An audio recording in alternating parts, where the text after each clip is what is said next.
Retainer ഇട്ട് കഴിയുമ്പോഴത്തേക്ക് നമുക്ക് ചെറുതായിട്ടൊരു കൊഞ്ചലും കാര്യങ്ങളൊക്കെ ഉണ്ടാവും.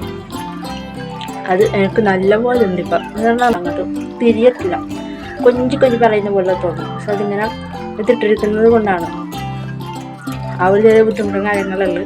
എന്തായാലും അങ്ങനെ വരുന്നതാണ്. ഇപ്പം റീറ്റൈനർ ഉപയോഗിച്ചിട്ടുള്ളവർക്ക് മനസ്സിലാകും. അത് നമ്മൾ വരുമ്പോഴത്തേക്കും നമുക്ക് സംസാരിക്കാൻ കുറച്ച് ഭാഗം കിട്ടും. ഒന്ന് അക്സെപ്റ്റ് ചെയ്ത് വരാനായിട്ട് കുറച്ച് ദിവസം എടുക്കും. അപ്പം അതേ ഉണ്ട് ഗൈസ്.